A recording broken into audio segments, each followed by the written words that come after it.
I've had a lot of fights with my mom over the years. I'll be 18 soon, and for me it's college time. I've been getting into fights with her about college since I was 14, mainly her telling me I wasn't going and me telling her I was. It was never a financial thing, but she felt I didn't have the personality to go to college. We keep having fights about this to this day. Apparently, a little while ago I got into one of my dream unis. I'd been dreaming about this uni for years and I got in on a scholarship. Not full ride, but I had a lot of tuition off, and with the amount I was awarded, I could have paid for college myself. Housing was free. She hid it from me. I've lost access to my email for a while, so I was relying on using her account to check for responses. But for a while she wouldn't let me check and she just said I didn't get any responses yet, and I believed her. The other day she went to the washroom, I got into her phone and I saw the email. I yelled more than I ever had. I swore at her for the first time in my life and I told her I'd pay for college myself. She's the worst thing that ever happened to me, and once I was gone I would never be speaking to her again. My mom isn't talking to me anymore. My dad is travelling. My sister is in college. I can't speak to anyone, but apparently my mother spoke to her therapist and believes I inflicted trauma, creating words on her purely out of teenage angst. I don't think it was angst. I genuinely can't express the anger I feel right now, but I do want to know if I gave my mom trauma. Am I the idiot for telling my mom she's the worst thing that ever happened to me and inflicting trauma on her that can hurt her for generations? Edit, the number I attached to my email was lost and I forgot the password. I wanted to call around and ask, but my mother said it would be easier to check through hers, as my email is set to be forwarded to hers.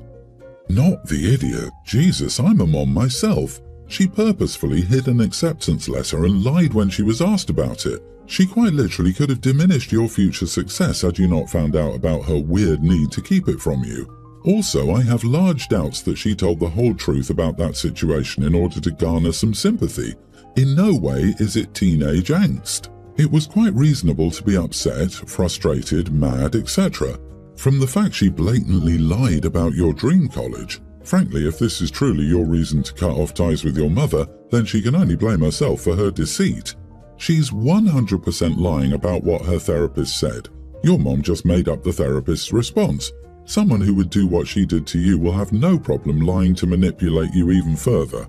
She weaponized therapeutic terms. OP, your anger is righteous.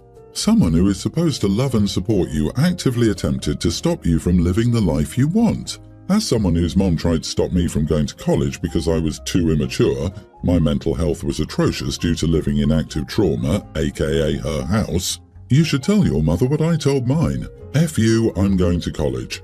Mothers who hide critical emails then whine to their therapists about being justifiably yelled at will never ever apologize. Just let go of those thoughts. Honey, what your mom did was messed up. Believe me, she has not suffered trauma-inflicting words because of you getting rightfully angry. I promise that. I don't know how she was expecting you to react, but you were understandably angry. She needs to realize that you're very nearly an adult and you make your own decisions. My dude, please just call the college and explain to them exactly what's up. Tell them your mom is abusive and hides your emails. Just tell them. They will offer you options without your mom involved. Prepare. Set up your own email, it's free, and tell it to the college when calling. Access it from public Wi-Fi, McDonald's or similar, maybe internet cafe. Just tell them what's happening. She doesn't want you to succeed, and that's bad parenting. Once you move out, I suggest therapy if you can afford it, or want to, but it'll help a lot. Good luck and congratulations. I, 35 female, have been married to my husband Nate, 38, for the last 3 years, and I've been helping him raise my stepchildren, Anna, pre-tween female, and Cole, tween male. Anna and Cole's mom died 5 years ago. Nate and I met several months after his wife's death, and admittedly our relationship, once it turned romantic, moved fast. However, nothing romantic happened until a couple of months after the first anniversary of his wife's passing. I met his kids early, and Anna and I immediately bonded. Cole was never as enthusiastic about me being in their lives. He's a good kid, but said he didn't want a new mom and wouldn't like me to try to be his mom. So I worked on being something else to him, something he was okay with, and yes, we had the help of a therapist. So my relationship with Cole and Anna is very different.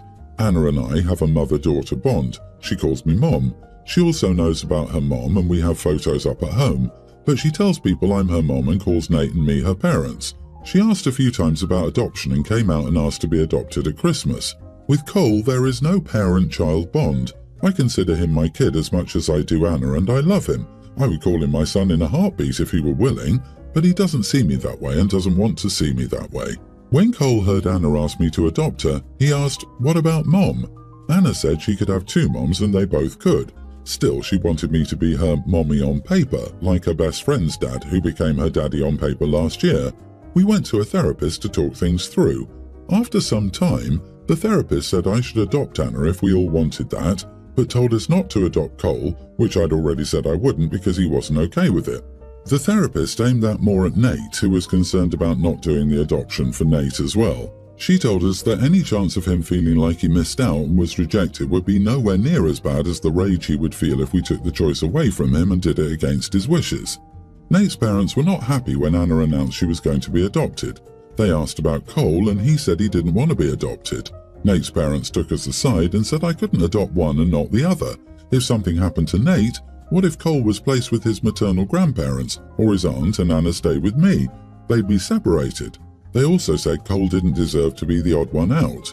They said Cole isn't old enough to reject what would be good for him and that we're wrong for allowing him to reject me as his second mom.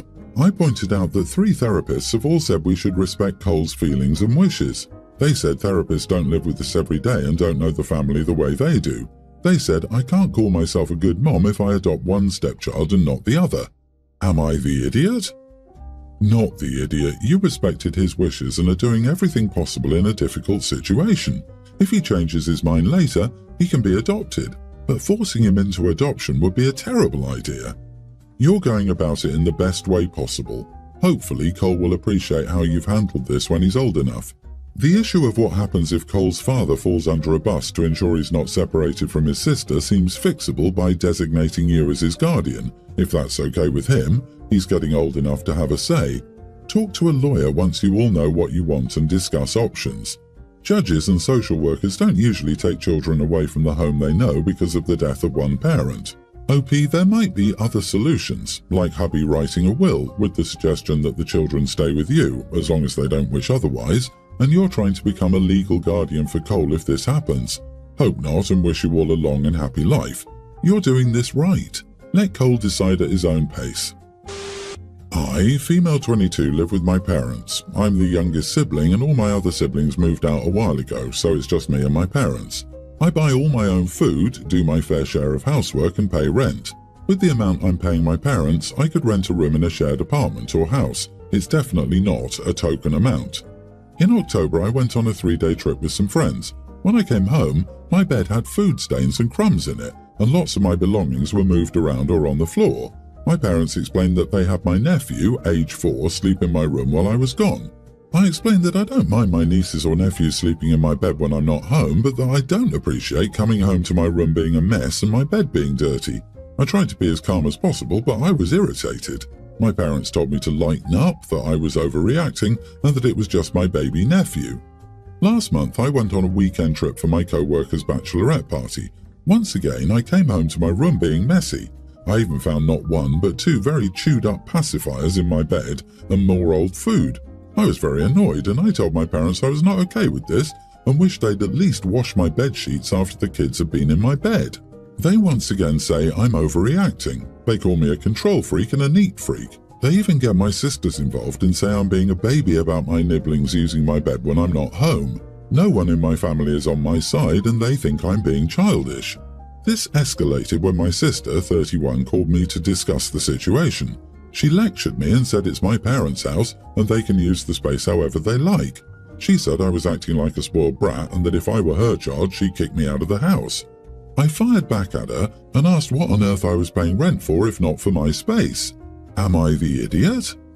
Not the idiot. You pay rent, so it's your space whether you're home or not. If they want to use your bed, they should ask you first. You can say yes if they clean up and wash the bedding, or you can say no. You could even tell them you'll put a lock on your door. The solution could be as simple as promising to wash your sheets afterward and an apology. I'd be petty and deduct a cleaning deposit and the day rate of a hotel from your monthly bill. When they ask where the rest is, quote them back. Lighten up, stop being such control freaks. Or next time you visit your sibling's house, sneak into their room, Eat a Nature Valley bar under their sheets and spill some apple juice. The best thing you can do is move out. I know it's easier said than done, but you should consider it if your parents will not step up. So my ex-wife Mary and I have been together for 5 years and married for 2. Our relationship was mostly fine and we always had only one major issue. She cheated on me when we were together for 3 years, and after a lot of therapy I decided to forgive her and for her to work harder for our relationship. It wasn't an easy decision at all, but I love her more than myself and I decided to forgive her. Then, since things were going great and she changed from therapy, I decided to marry her and she accepted. It was the best day of my life, even though my friends told me that I was insane to marry her because of her cheating and her past. My friends didn't show up for my wedding because they were extremely skeptical, but I didn't care because I was so happy. Her parents too were happy that we worked things out. The whole wedding and honeymoon were just amazing, and it was like I was living in one of those fairy tales. Then, after a year of marriage, she became pregnant, and I was super happy to start a family with her. The whole pregnancy went smoothly.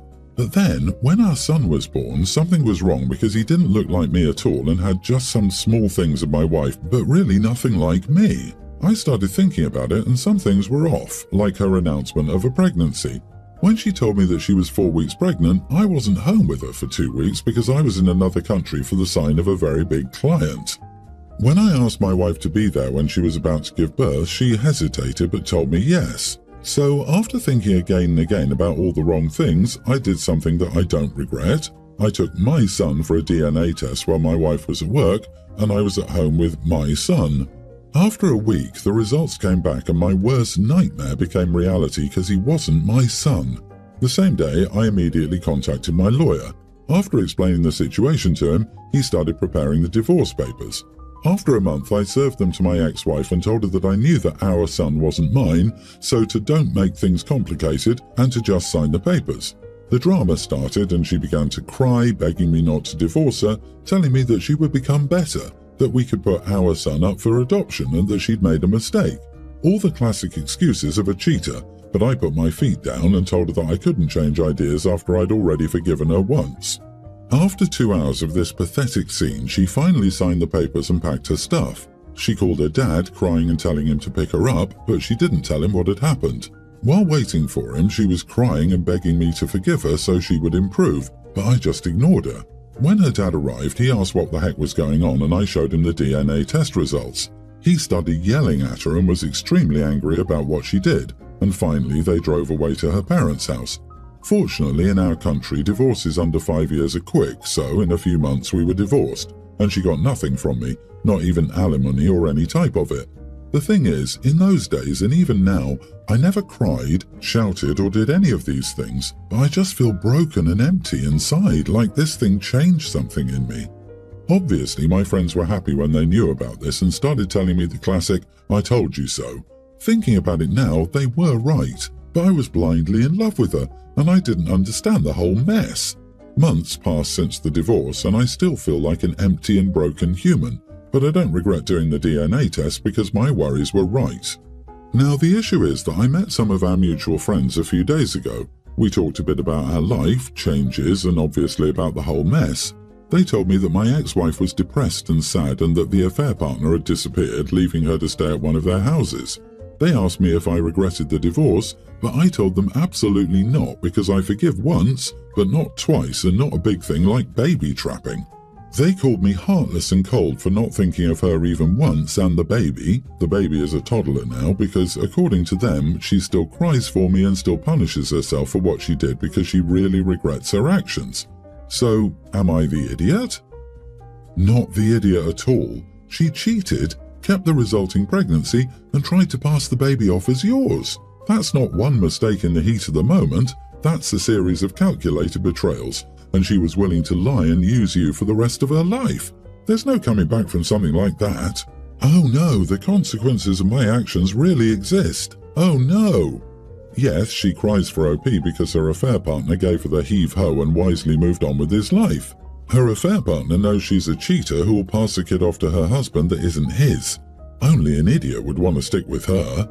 Karma is a fabulous witch sometimes. I, 26 female, have known my best friend, 26 female, since we were toddlers. We've grown up together and gone through all of it together. The context, I guess, is that I'm quite slender. I take pride in my weight and my health, and I know she does too, but she's always struggled with her weight. We used to go to the gym together, but it never really stuck. The other night, I had my boyfriend and best friend over for dinner. It was an awesome night, but she kept making comments, and she does all the time, has continually over the years, like, "Oh, well, of course you can because you're skinny. Well, yeah, that's never a thin person problem." It got awkward, and this was only her second time meeting my boyfriend. We've only been dating for 4 months. I'd had enough and snapped, saying, "Look, it's not my fault I'm skinny, okay?" The rest of this evening was, as you can imagine, awkward. And now she's not spoken to me in days when we usually talk every day without fail. The reason why I think I'm the idiot is that she went out on a date with a guy recently after talking to him for weeks. She was so excited, but when she showed up at the restaurant, this nice fancy place she'd wanted to go for a while, he said, "You're a lot bigger than your photos suggested." I knew how upset she was, and it made me so mad to think a guy could have the audacity to say that to her. So, yeah, am I the idiot? Not the idiot. She's taking out her insecurities on you. Her size is not your responsibility, and I say that as a big girl. You can't control the fact that you have a fast metabolism. She's insecure about herself taking it out on you. Your friend isn't really being a good friend by saying these skinny comments to you. Imagine if you made fat comments to her. Everyone's the idiot here. I take pride in my weight, my health. I would comment that it's a bit dumb to take pride in how little gravity it takes to hold you to the surface of the planet. I hope you can see that. I would also mention that you will experience a lot of privilege in your life for being skinny, and she will experience a lot of discrimination, assumption, and harassment for her weight. You seem very empathetic and emotionally mature, so I'm sure you'll be able to remain a supportive friend to her through this. Best of luck.